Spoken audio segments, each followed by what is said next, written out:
Starting from 2007, the Taiwanese Ministry of Education, or MOE, released 700 recommended characters to write Taiwanese Southern Min, or Taiwanese Hokkien.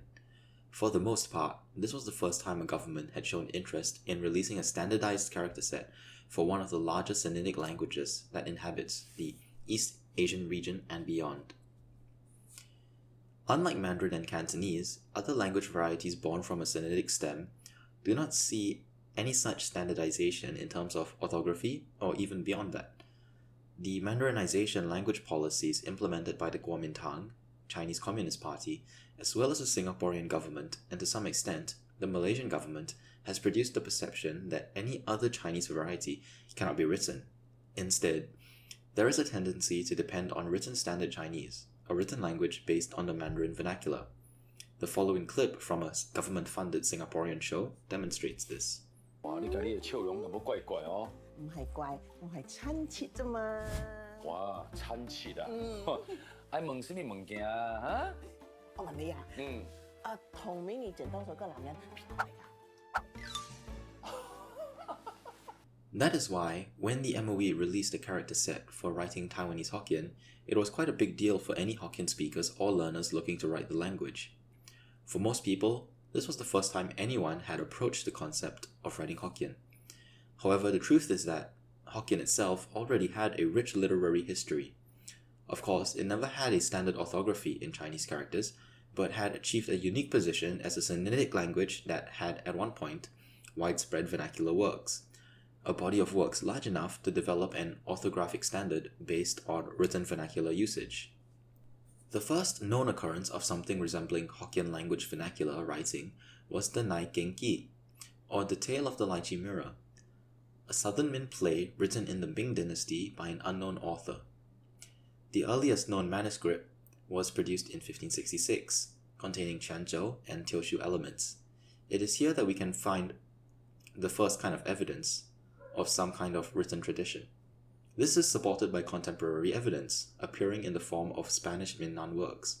When colonizing the Philippines, the Spanish met with Chinese people from the modern Fujian area. This produced works classified under what will be called the Philippine Manuscripts.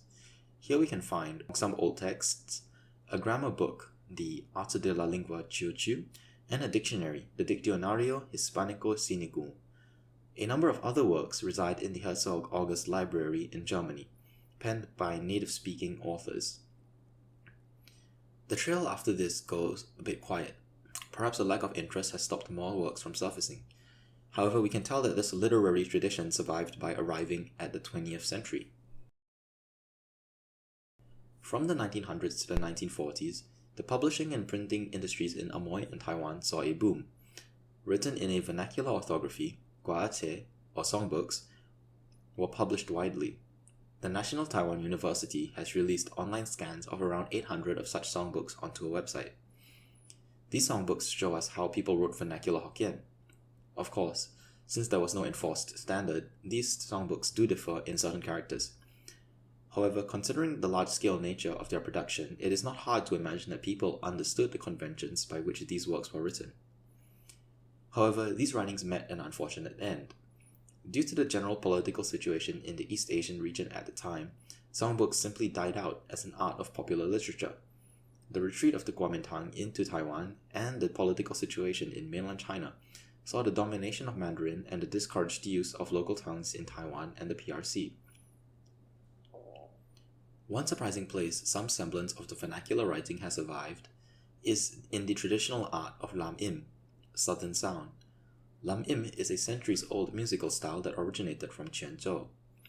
Aside from the instrumentals, there is a vocal component, and here in their scripts, we can find many of the same characters that we saw in the Tale of the Lychee Mirror, as well as in the songbooks. Lam Im is a bit more conservative though, using fairly literary expressions. Contrary to what one would expect, the MOE characters were not based on this literary tradition. Instead, they focused on using an academic approach to find bunji, or etymological characters. These were characters that were not necessarily found in the vernacular writings, but instead the characters that were associated with the word in another language, such as Classical Chinese, at the time of the word's entry into Hokkien. As such, the resultant characters created a vernacular script that bore few of the distinctive features of the old written vernacular. Some words that were traditionally written in a certain way did not make a reappearance in this character set.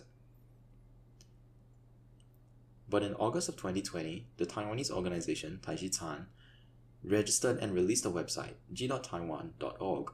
This website was in a way a response to the MOE's recommended characters. Despite claiming to be just for writing the Taiwanese variant, the organization drew on such an extensive number of Southern Min and related language sources that they produced an incredibly comprehensive database of suggested characters that were closer to historical usage. Just look at their bibliography. Some proponents claim that this website is Taiwan-centric and hence less applicable to other Hokkiens. Some people may hence be dissuaded from looking through it, which I think is a pity. I've combed through a lot of their explanations and can say that the Taiwanese bias is frankly negligible. The main sources cited by the websites are the ones that I have talked about, and so the characters listed on the website are actually much more Pan-Hokkien than people might think. The links for the sources of the texts will be in the description. Thank you for your time.